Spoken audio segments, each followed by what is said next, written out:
brought to you by KR Mangalam University. We provide you the platform to turn your dreams into reality. Give wings to your aspirations with KR Mangalam University. दुनिया की university तो हमारे बच्चों को बुला करके scholarship देकर के पढ़ाने का काम करती है और हमारी अपनी यूनिवर्सिटियों में जहाँ स्कॉलरशिप दी जा रही थी उनको वाइस चांसलर अपने तानाशाह रवैये के साथ बंद कर रहा है और सरकार को इस बात के लिए हाउस में मजबूर करेंगे कि सरकार को ये कहना पड़ेगा कि वाइस चांसलर भी बदलेंगे, उसको भी हटाएंगे। इस वीसी को तो आप ये मान के चलो ये खुद चल करके आपके बीच में आएगा और माफी मांगेगा। जब सबसे पहले आपके ऊपर आप अपनी जायज मांगों को लेकर के वाइस चांसलर के घर पे गए, जहाँ वाइस चांसलर को आप लोगों के साथ बैठ करके बात करनी चाहिए थी, आपकी समस्या को सुन करके उसका समाधान करना चाहिए था। बजाय आपकी बात को सुनने के आपकी बात को दबाने का प्रयास किया गया और दबाया भी इस तरीके से गया कि इस यूनिवर्सिटी में मैं भी स्टूडेंट रहा हूँ। हमारे वक्त में भी बहुत बार इस तरह की स्ट्राइक्स हुई, बहुत बार वाइस चांसलर जो है हमारी बात को सुनता नहीं था और हम उसको अपनी बात उसके सामने रखने के लिए उसके ऑफिस का भी घेराव करते थे, उसके घर का भी घेराव करते थे और आखिर में वीसी को आकर के हमारे बीच में खड़ा होकर के सारी बातें सुन करके जो हमारी जायज मांगे होती थी उसको मानना पड़ता था। कभी भी इस तरह का किसी भी वाइस चांसलर के वक्त में इस तरह के हालात नहीं पैदा हुए कि प्रोफेसर और स्टूडेंट भी आपस में आमने सामने खड़े हुए। आज का जो आपका वाइस चांसलर है इसने तो इस किस्म के हालात पैदा कर दिए यूनिवर्सिटी में कि आज जो स्टूडेंट का जो टीचर का एक रिश्ता है उस रिश्ते में भी कहीं ना कहीं जहर घोलने का काम किया। जिस ढंग से कुछ प्रोफेसर्स को अपने साथ देख करके स्टूडेंट्स के ऊपर लाठीचार्ज किया, उनको घायल किया, उनको चोटें पहुंचाई और उसके बाद आपकी बात को सुनने की बजाय कहीं ना कहीं आपको यहाँ बैठने पे मजबूर किया। मेरे से पहले हमारी पार्टी की तरफ से आपके बीच में हमारे आईओएसओ जो हमारा स्टूडेंट ऑर्गेनाइजेशन है उसको जो पूरे प्रदेश में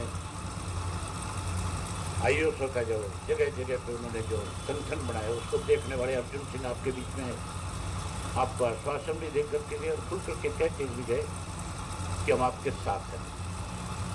हमारी आईओसी की यूनिट जो है वो लगातार आपके साथ पिछले 13 दिन से बीच में आपके रह करके आपकी इस लड़ाई में आपका सहयोग कर रहे हैं। मैं आज इसलिए आया हूँ कि समर्थन और सहयोग तो हमारा है ही है, लेकिन मैं वाइस चांसलर को ये कहने के लिए आया हूँ आपके माध्यम से, खास करके प्रेस के लोगों के माध्यम से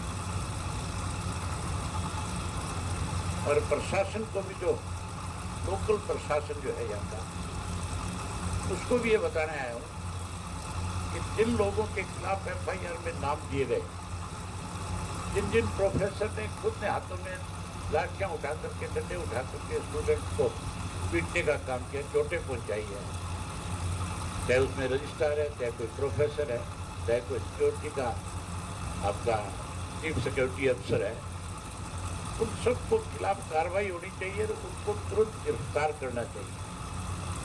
जहाँ उनको गिरफ्तार करें वहीं जो स्टूडेंट का एक अधिकार है, हर यूनिवर्सिटी नहीं पूरी दुनिया के अंदर जो भी इंटेलिजेंट स्टूडेंट्स होते हैं जो 80%, 70%, 75% मार्क्स लेते हैं, वहाँ पे हर बच्चे को स्कॉलरशिप दी जाती है।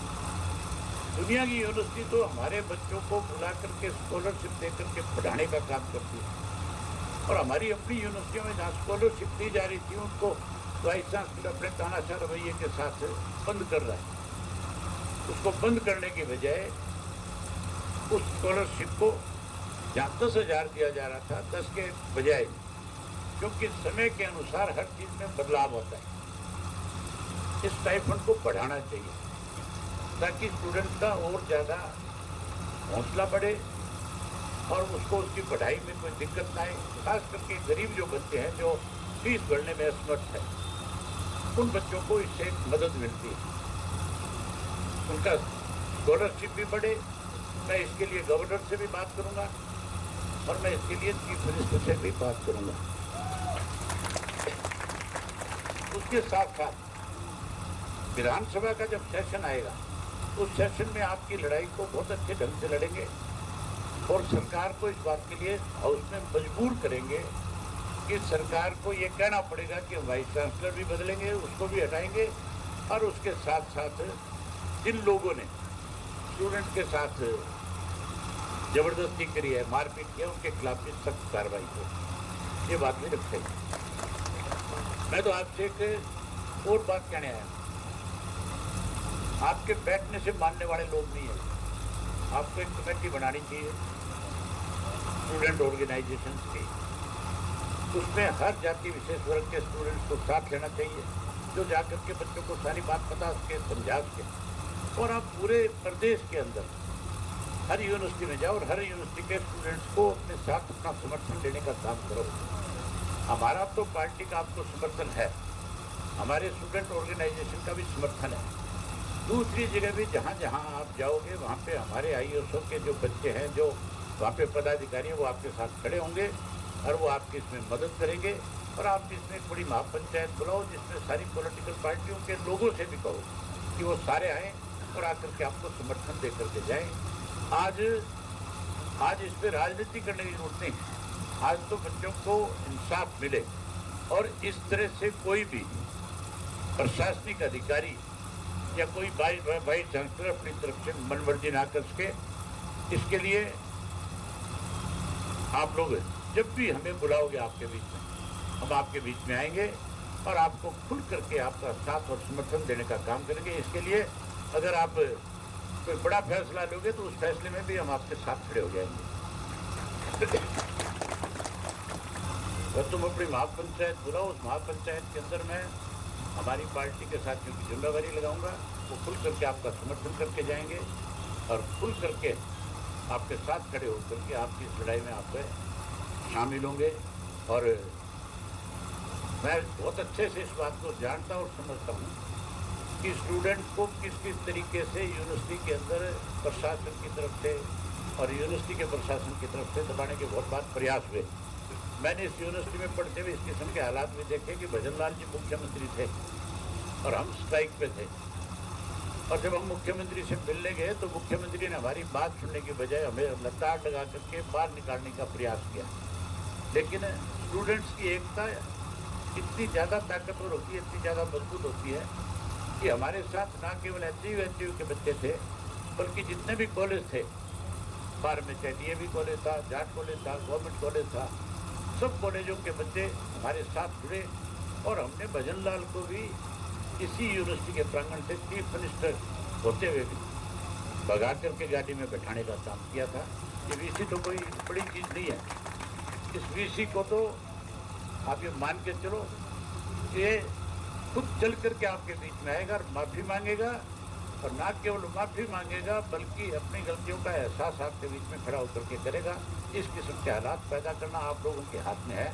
आप पूरे प्रदेश भर में जाओ और प्रदेश भर से स्टूडेंट्स का समर्थन लो, सारी पॉलिटिकल पार्टियों के पास जाओ।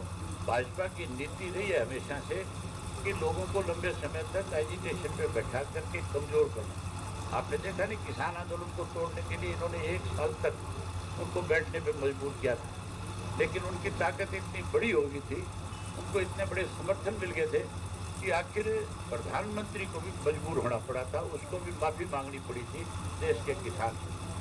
आप सब जगह जाओ, अपना समर्थन दो। 24 की महापंचायत में भी आप सब राजनीतिक दलों को भी बुलाओ ताकि आज बारी बारी से जो है ये कहा जाता है कि ये राजनीतिक आंदोलन हो जाएगा, इसमें क्यों हमारे बच्चे नहीं पढ़ते? हर पार्टी के हर वर्ग के बच्चे आज यूनिवर्सिटी के स्टूडेंट हैं कि नहीं है? सारे पढ़ते हैं नहीं पढ़ते?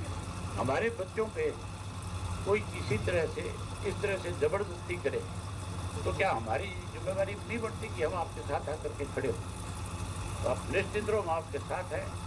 इसके लिए जितना भी आपको उतनी हम आपकी मदद करेंगे, हर तरह की मदद करेंगे और आपके आंदोलन को ताकत मिले इसके लिए मैं अपने पार्टी के सब साथियों की जिम्मेवारी भी लगाऊंगा। वो आपके बीच में आकर के समय समय पे आपके एडवाइजर बनने का भी काम करेंगे। यही बात आपसे कहने के लिए आया था। मैं उम्मीद करूंगा कि आप सब आपको हर तरह से कमजोर करने की कोशिश करेंगे, तोड़ने की कोशिश करेंगे, लेकिन इस एनजीओ का एक इतिहास रहा है जहाँ पे जब कभी भी प्रशासन के यूनिवर्सिटी के प्रशासन ने स्टूडेंट्स को दबाने और कुचलने की कोशिश करी, हमेशा स्टूडेंट ने जो मांग रखी उस मांग को मजबूर होकर के वाइस चांसलर को पूरा करना पड़ा। हमने तो इस यूनिवर्सिटी में रहते हुए 3-3 महीने चंडीगढ़ जाकर के जेल की हुई रोटियां खाने का काम किया है। आपको इसके लिए लंबी लड़ाई लड़नी पड़ेगी, लेकिन हम आपके साथ होंगे। आपका बहुत धन्यवाद। जय हिंद, जय भारत।